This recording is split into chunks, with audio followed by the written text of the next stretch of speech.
बड़नगर मोहर्रम के जुलूस में 40 फीट ऊपर हवा में एक गाड़ी को लटकाया जाता है और फिर इसमें एक जोरदार धमाका होता है। वैन पर लिखा था ले फिर आ गए। आखिर इस धमाके से क्या संदेश देने की कोशिश की गई? धर्म के नाम पर धमाके वाली ये कैसी मानसिकता है?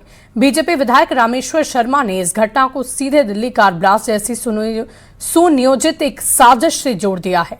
उनका कहना है कि इन चेहरों के पीछे की मंशा बेहद खतरनाक है। तो वहीं इंदौर में भी मोहर्रम के जुलूस में बवाल हुआ है। आखिर क्यों मोहर्रम पर शहर शहर हुड़दंग हुआ, इस स्पेशल रिपोर्ट को देखिए।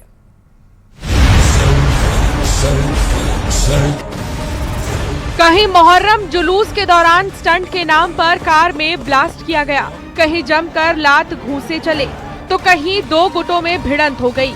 मध्य प्रदेश में शहर शहर मोहर्रम जुलूस के दौरान जमकर बवाल हुआ और अब इस बवाल पर पुलिस एक्शन मोड में आ गई है। मोहर्रम पर इंदौर से लेकर शाहजहांपुर तक बवाल हुआ, लेकिन सबसे ज्यादा चर्चा में उज्जैन है, जहां बड़नगर में मोहर्रम जुलूस के दौरान एक कार को पहले हवा में लटकाया गया और फिर उसमें ब्लास्ट किया गया। वीडियो वायरल हुआ तो अब पुलिस ने भी सख्त रुख अपना लिया है। 4 नामजद और 5 अज्ञात आरोपियों के खिलाफ एफआईआर दर्ज की गई है। पुलिस अब तक 3 मुख्य आरोपियों को गिरफ्तार कर चुकी है, जबकि बाकी फरार उपद्रवियों की गिरफ्तारी के लिए लगातार छापेमारी की जा रही है।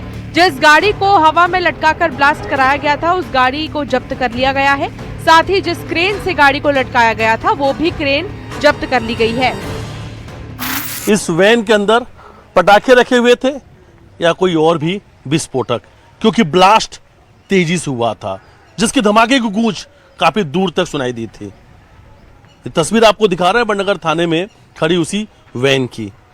इसी वैन को बाकायदा क्रेन से लटकाकर मोहर्रम जुलूस के दिन इसमें ब्लास्ट किया गया था। इस बीच गाड़ी में विस्फोट कराने के मामले में एक बड़ा खुलासा हुआ है। पुलिस जांच में सामने आया है कि हुड़दंगियों ने हवा में गाड़ी लटकाकर करीब 8,000 रुपए के पटाखे लगाकर इस खतरनाक ब्लास्ट को अंजाम दिया। विवादित प्रदर्शन पर जांच जारी है और पुलिस का एक्शन भी। जिन 3 आरोपियों को गिरफ्तार किया गया है, उनका शहर में जुलूस निकाला गया। के वो कंपटीशन होता है तो उसमें उसका लिए लिखा था, किसी की भावना को ठेस पहुंचाने के लिए नहीं था। वो जो ले फिर आ गए, हाँ, वो जैसे साजिलालपुरा वाला 2 अखाड़े आमने सामने रहते हैं, हाँ। उनके लिए लिखा था। अच्छा, लेकिन ठीक है, अखाड़े की आप बात कर रहे हैं, लेकिन ये गाड़ी में विस्फोट करना धार्मिक कार्यक्रम है, धार्मिक कार्यक्रम में विस्फोट ये क्यों प्लान किया? एक आइटम था ये, जैसे कि जिसमें 2 आदमी अंदर लेटे थे, उसके लिए कराया गया था। बड़नगर में मोहर्रम जुलूस के दौरान गाड़ी में ब्लास्ट कराने के मामले में अब शहर काजी नासिरुद्दीन का बयान आया है। वो स्टंट बतलाया गया है, उतना ज्यादा नहीं था, वो सिर्फ 2-4 पटाखे थे और वो भी एक वैन को, पुरानी वैन में वो ग्लू से चिपका कर कांच वाच लगा दिए गए थे और उनको विस्फोट किया गया था। उधर इस मामले पर अब सियासत में भी विस्फोट हुआ है। बीजेपी ने जहां घटना को गहरी और सुनियोजित साजिश बताते हुए सख्त जांच की मांग की है, तो वहीं कांग्रेस पुलिस पर ही सवाल खड़े कर रही है। ऐसी घटना से ये सब प्रतीत होता है कि जैसे दिल्ली के लाल किले के आसपास जो घटना हुई कार में बम विस्फोट, वैसी ही घटना सुनियोजित लगती है। और इसलिए कहीं ना कहीं इस जुलूस में अनुमति लेने वाले, जुलूस में चलने वाले सबको चेक करो और सबको बंद करो और सबके खिलाफ कठोर कार्रवाई करो। मुहर्रम के जुलूस से आपत्ति नहीं, पर आतंकवादी जैसी घटना करोगे तो जेल जरूर आओगे। जो मेजर कानून व्यवस्था का मामला है, उसमें पूरा पुलिस प्रशासन मैं समझता हूँ कि फेल होता जा रहा है और पूरे मध्य प्रदेश की एक जैसी स्थिति। भाई, ये अगर पता लग रहा था कि इस तरह का कर रहे हैं, ये कार का मामला या इस तरह का, तो इसको पहले से ही पकड़ना था ना। ये स्थिति बनी क्यों?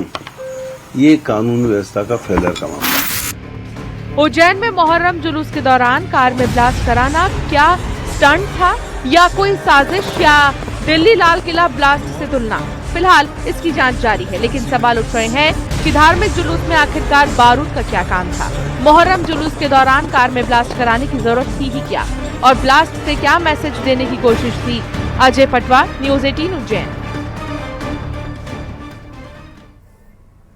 और इस बीच एक खबर आपको बताएं, देखिए मुहर्रम जुलूस में खतरनाक स्टंट से जुड़ा ये मामला है। मुहर्रम जुलूस में कार ब्लास्ट स्टंट पर एक्शन लिया गया है। कार ब्लास्ट स्टंट केस में 3 आरोपी रिमांड पर हैं। क्रेन चालक गिरफ्तार हुए हैं। पुलिस ने परेड निकाली है और जुलूस में जानलेवा स्टंट का वीडियो बहुत तेजी से वायरल हो रहा है। जानलेवा स्टंट, पुलिस की ताबड़तोड़ कार्रवाई। उज्जैन में कार ब्लास्ट स्टंट करने वालों पर शिकंजा कसा गया है। तो देखिए, ये मुहर्रम की तस्वीरें अलग अलग जगहों से सामने आ रही हैं, जहां पर कहीं ब्लास्ट हुआ है तो कहीं मारपीट की गई है, कहीं झड़प हुई है, कहीं लाठी डंडे चलाए गए हैं। उपद्रव लगातार देखने को मिला है। और इसी बीच इंदौर में मुहर्रम जुलूस में भारी बवाल हुआ। खतरनाक स्टंट किए गए, जिससे जुड़ा एक वीडियो भी तेजी से वायरल हुआ। और देखिए, पीओके में लगातार प्रदर्शन हो रहा है। लोग सड़कों पर हैं। मुनीर और शहबाज दमन के लिए सारा दम लगा रहे हैं, लेकिन पीओके के लिए आर या पार के मूड में है।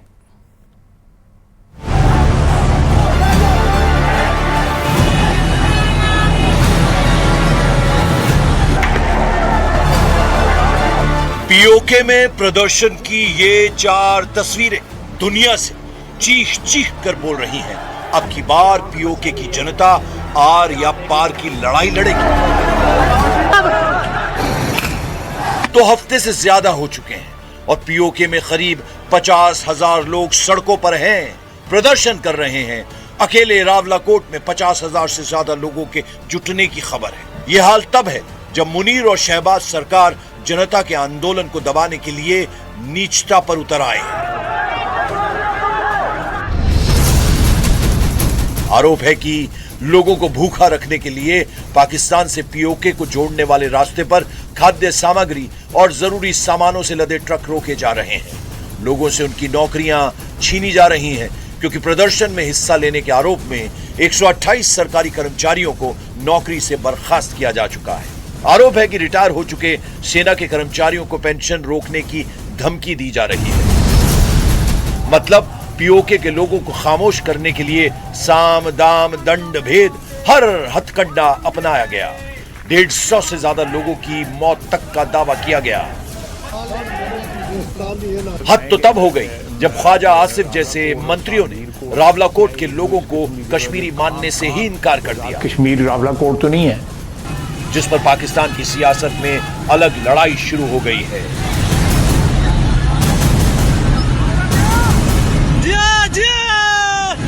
रावलाकोट और साथ धीरकोट या 1-2 इस किस्म की जगह से कहाँ आजाद कश्मीर रावलाकोट तो नहीं है। मैं तो वैसे भी सॉरी फॉर सेइंग, मैं रावलाकोट वालों को एडा लंबा चौड़ा कश्मीरी मानता भी नहीं है। पाकिस्तान की हर शहरी ये सवाल करे कि ऐसा वजीर आज तक कैबिनेट में मौजूद क्यों है जो ये अल्फाज कह सके और फिर पीछा नहीं हटते कि रावलाकोट के कश्मीरी कश्मीरी नहीं है। यह कैसे मुमकिन है कि हम ये बर्दाश्त करें? पीओके में बर्दाश्त की हदें पार हो रही हैं और आरोप है कि ये सब सरकार और सेना की मिली भगत से हो रहा है। लेकिन जनता भी तैयार है, वो जुल्म सहकर भी सड़कों पर है और इसीलिए लग रहा है कि इस बार पीओके में आर या पार की लड़ाई होगी।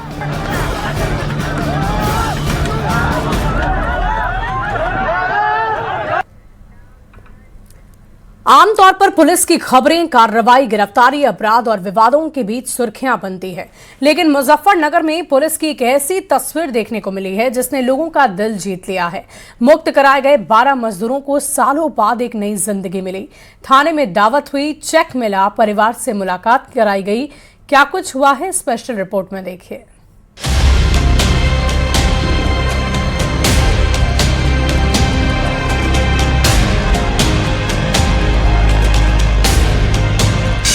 तस्वीरें मुजफ्फरनगर के तितावी थाने की है, जहां टेबल पर कुछ लोग खाना खा रहे हैं और पुलिस वाले खाना परोस रहे हैं। जिसने भी इस तस्वीर को देखी वो भावुक हो गया, क्योंकि टेबल पर खाना खा रहे इन लोगों ने 2 सालों तक प्रताड़ना झेली है, यातनाएं झेली हैं। खाना खा रहे ये लोग मुक्त कराए गए बंधुआ मजदूर हैं, जिन्हें 2 सालों तक ना तो सही से खाना दिया जाता था, न पीने के लिए पानी। 2 साल की यातना झेलने के बाद जब इन्हें मुक्त कराया गया तो थाने में इनके लिए अच्छे खाने का इंतजाम किया गया। पुलिस वालों ने परिवार बनकर इन्हें प्यार से खाना परोस कर खिलाया। ये तस्वीरें वाकई भावुक कर देने वाली हैं। पुलिस वालों की हमदर्दी ने न सिर्फ लोगों का दिल जीत लिया बल्कि इंसानियत की मिसाल पेश की है। 2 साल की बंधुआ मजदूरी और गुलामी के बाद पुलिस ने 2 दिन पहले इन 12 मजदूरों को मुक्त करवाया था। नेपाल, बिहार, उत्तराखंड और राजस्थान सहित कई राज्यों के रहने वाले इन मजदूरों के परिवार इन्हें ले जाने आए तो पुलिस ने थाने में इनके लिए शानदार इंतजाम किया। सभी लोगों को खाना खिलाया गया। परिजनों से बात करके उनको सूचना कर दी और वो लोग उनको लेने आ रहे हैं। कुछ लोगों के आ भी चुके हैं, कुछ लोग अभी रास्ते में हैं। तो इन लोगों में बहुत खुशी है। आज ये अपने आप को बहुत रिलीफ महसूस कर रहे हैं। इनको अच्छा लग रहा है क्योंकि पिछले कितने दिनों से लगातार यात्राएं झेल रहे थे। इनको प्रॉपर खाना नहीं मिल रहा था। बहुत दिनों बाद अच्छा खाना आज इन्हें नसीब हो रहा है। बहुत अच्छा खाना नसीब हुआ इनको। आप देख सकते हैं कितना खुश है, कितना खुश होकर खाना खा रहे हैं और संभवतः पेट भर के खाना भी आज ही इनको मिल रहा है। इतने टाइम से लगातार भूखे चले आ रहे थे। इस मौके पर थाना परिसर में महिला पुलिसकर्मी स्वयं रसोई संभालती नजर आई। कहीं कचौरी बनाई जा रही थी तो कहीं स्वादिष्ट पकवान तैयार किए जा रहे थे। सीओ, थाना प्रभारी और अन्य पुलिसकर्मियों ने अपने हाथों से इन मजदूरों को खाना खिलाया। मजदूरों को ले जाने के लिए इनके परिजनों को भी बुलाया गया। कुछ परिजन पहुंच भी चुके हैं। अपने परिजनों से जब सालों बाद मुलाकात हुई तो इनकी आंखें नम हो गई। इतना मान सम्मान और अपनापन मिलने पर मजदूरों ने कहा उसे नई जिंदगी मिली है। सालों बाद त्योहार जैसा माहौल बताया। हमें नई जिंदगी खिला के दी है सर। बहुत बहुत पुलिस का मेहरबानी है सर। उनको हमें कपड़े दिए, अच्छा खाने को दिया सर। थोड़ा इंसान जैसा बना के हमें रखा है सर। बहुत बहुत धन्यवाद। हमें जिस दिन से इस थाने में लेके आए हैं, खाना दिए, हमें कपड़ा, नए कपड़े दिए, दिलाए गए। रहने के लिए बहुत व्यवस्था बहुत अच्छा किया गया। ये बंधुआ मजदूरों की रिहाई के बाद पुलिस और प्रशासन की ओर से उन्हें पुनर्वास योजना के तहत 30-30 हजार रुपए के चेक दिए गए। इसके बाद मजदूरों को उनके परिजनों के साथ उनके घरों के लिए रवाना किया गया। इस मौके पर मुक्त कराए गए मजदूरों ने अपनी खुशी जाहिर करते हुए अधिकारियों और पुलिस कर्मियों को फूल मालाएं पहनाकर धन्यवाद दिया।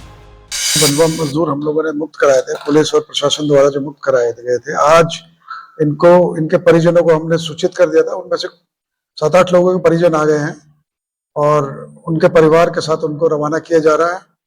और अभी in the mean time Bharat सरकार की एक योजना है, बंधुआ मजदूर पुनर्वास योजना। उसके तहत इनको 30-30 हजार रुपए के चेक सभी 12 के 12 लोगों को दिए गए हैं, जिससे पुनः अपना जीवन प्रारंभ कर सके। इनके साथ एक दुखद घटना हुई है। आपको बता दें कि इन 12 बंधुआ मजदूरों को मुजफ्फरनगर पुलिस ने मुक्त कराया था। इन बंधुआ मजदूरों को 2 साल से बंधक बनाकर दोना पत्तल की फैक्ट्री में काम कराया जाता था। इनके साथ फैक्ट्री मालिक और उनके कर्मचारी ने बहुत यातनाएं दी थी। न सही खाना दिया जाता था, न ठीक से पानी। बेल्ट से पीटा जाता था। लोहे के नुकीली रॉड को गर्म कर दागा जाता था। इन बंधुआ मजदूर को डराने के लिए 2 पिटबुल डॉग भी रखे गए थे। पुलिस ने कार्रवाई करते हुए इन मजदूरों को मुक्त करवाया है और 2 आरोपियों को गिरफ्तार भी किया है। बाकी की तलाश चल रही है। Bureau report, news 18।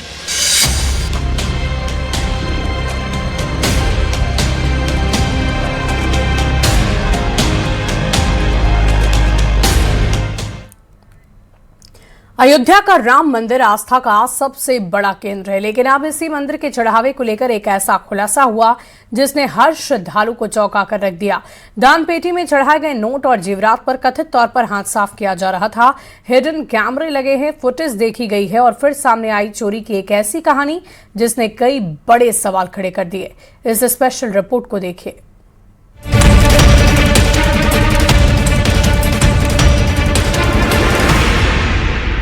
रामलला के दरबार में हर दिन लाखों श्रद्धालु अपनी श्रद्धा के साथ दान चढ़ाते हैं। कोई नोट डालता है, कोई सोना चांदी, तो कोई अपनी मेहनत की कमाई का हिस्सा भगवान को अर्पित करता है। लेकिन मई महीने के आखिर में जब मंदिर ट्रस्ट ने बैंक में जमा हो रही रकम का ब्यौरा खंगाला तो कुछ आंकड़े मेल नहीं खाए। यहीं से पहली बार चोरी का शक पैदा हुआ। दरअसल दान पेटी से सामान्य तौर पर एक बार में 6 से 7 लाख रुपए तक निकलते थे, लेकिन लगातार कुछ सप्ताह तक 500 रुपए के नोटों की गड्डियों में कमी दिखाई देने लगी। रकम का यह अंतर छोटा नहीं था और बार बार सामने आ रहा था। जब अधिकारियों को लगा कि मामला सामान्य गिनती की गलती का नहीं है। तब नोट गिनने वाले कमरे की निगरानी बढ़ाने का फैसला लिया गया और पूरे मामले की सीक्रेट तरीके से जांच शुरू हुई। शक गहराने के बाद नोट गिनने वाले कमरे में हिडन कैमरे लगवाए गए। करीब एक सप्ताह की रिकॉर्डिंग देखने के बाद अधिकारियों को कथित चोरी का तरीका समझ आया। फुटेज में दिखाई दिया कि नोट गिनने की प्रक्रिया में शामिल कुछ कर्मचारी सामने लगे सीसीटीवी कैमरों के ठीक सामने खड़े हो जाते थे। इससे कैमरे में काउंटिंग से जुड़ी तस्वीरें रिकॉर्ड नहीं हो पाती थी। इसी दौरान दूसरा साथी तैयार की जा रही नोटों की गड्डियों से कुछ नोट निकालकर अपने कपड़ों में छुपा लेता था। सामने लगे कैमरों में ये सब साफ नहीं दिखता था, लेकिन हिडन कैमरों ने पूरी घटना रिकॉर्ड कर ली। जांचकर्ताओं के अनुसार यही फुटेज बाद में पूरे मामले का सबसे अहम सबूत बनी। बहनों और भाइयों, ये स्वीकार्य नहीं। सरकार की जो मंशा है, सरकार ने पहले दिन कहा कि दूध का दूध और पानी का पानी सबके सामने आएगा। जांच में चोरी का दूसरा तरीका भी सामने आया। जानकारी के मुताबिक नोट गिनने वाले कर्मचारी गड्डियों में अतिरिक्त नोट जोड़ देते थे। जब बैंक की तरफ से रकम दर्ज होती तो पूरी गड्डी के आधार पर वाउचर बन जाता। बाद में मंदिर से बैंक ले जाते समय गड्डियों में रखे गए अतिरिक्त नोट निकाल लिए जाते थे। इस तरह कागजों में रकम पूरी दिखाई देती थी और चोरी भी हो जाती थी। आरोप है कि चढ़ावे के बावजूद